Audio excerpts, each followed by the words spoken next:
लोकसभा चुनाव को लेकर बीजेपी नेतृत्व वाले एनडीए गठबंधन ने बिहार में सीटों का बंटवारा कर दिया है। बीजेपी ने बिहार की सभी 40 सीटों को जीतने का दावा किया है। उधर महागठबंधन दावा कर रहा है कि इस बार बिहार से बीजेपी को उखाड़ फेंकेंगे।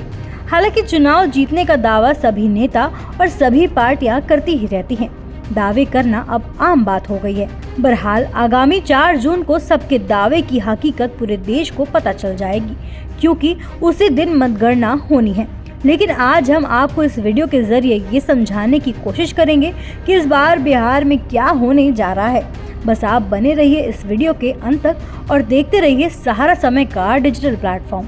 आगे बढ़ने से पहले यहाँ बता दें कि बिहार देश का पहला ऐसा राज्य है जहाँ पिछले 5 सालों में सबसे ज्यादा चौंकाने वाले राजनीतिक घटनाक्रम हुए हैं। बिहार के मुख्यमंत्री नीतीश कुमार कभी भाजपा से तो कभी आरजेडी वाले महागठबंधन से मिलकर सरकार चलाते रहे।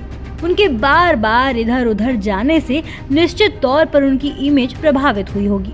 यानी लगभग 17 महीनों तक महागठबंधन के साथ मिलकर सरकार चलाने वाले नीतीश कुमार पर बीजेपी ने भले ही भरोसा कर लिया है, लेकिन साल 2019 वाला करिश्मा नीतीश कुमार और उनकी पार्टी इस बार कर पाएगी कहना मुश्किल है। उधर आरजेडी नेता और पूर्व डिप्टी सीएम तेजस्वी यादव ने पिछले 17 महीनों में अपने आप को काफी इम्प्रूव किया है। उन्होंने बिहार की जनता के सामने अपनी पार्टी आरजेडी की एक नई तस्वीर बनाने की कोशिश की है, जिसमें वो कुछ हद तक कामयाब भी हुए हैं। यहाँ तक कि जो आरजेडी पहले MY समीकरण यानी मुस्लिम यादव को लेकर जानी जाती थी, अब उसे तेजस्वी ने बाप में तब्दील कर दिया है।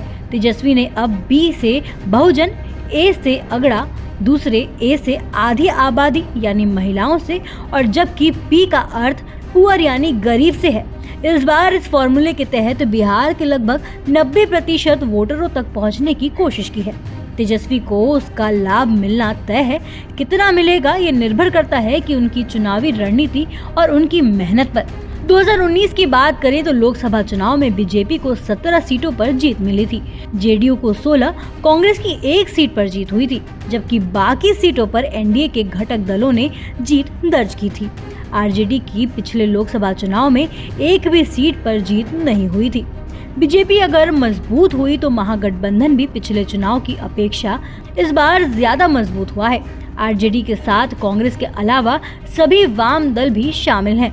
इस बार पप्पू यादव की जन अधिकार पार्टी भी इस महागठबंधन में शामिल हो गई है।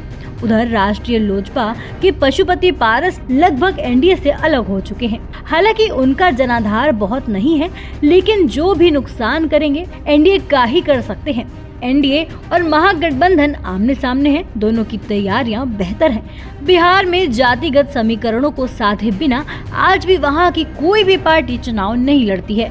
बिहार में जो हालात बनते दिख रहे हैं, उसे देखकर यही कहा जा सकता है कि इस बार कम से कम 2019 जैसा करिश्मा नहीं होने वाला है। तेजस्वी यादव 17 महीने बनाम 17 साल का जुमला लेकर बिहार की जनता के बीच अपनी मौजूदगी लगातार पेश कर रहे हैं। साथ ही साथ बिहार की जनता को ये भी बताने का प्रयास कर रहे हैं कि नीतीश कुमार कभी भी स्थायी साथी नहीं बना सकते हैं। ऐसे में अगर बिहार की जनता ने तेजस्वी की बातों को भली भांति समझ लिया तो वहाँ बड़ा खेला हो सकता है। बिहार चुनाव में महागठबंधन की तरफ से बहुत नेता ऐसे हैं जिनकी अपनी राजनीतिक जमीन है, जबकि एनडीए के पास सिवाय मोदी के एक भी चेहरा ऐसा नहीं है जो अपने बलबूते चुनाव को प्रभावित कर सके। ऐसे में एक बात दावे के साथ कही जा सकती है कि इस बार एनडीए और महागठबंधन की लड़ाई फिलहाल 50-50 होती दिख रही है। ऐसे ही देश दुनिया की तमाम अपडेट्स के लिए देखते रहे समय डिजिटल। वीडियो को लाइक करें, दोस्तों के साथ शेयर करें और चैनल को सब्सक्राइब करना बिल्कुल ना भूलें।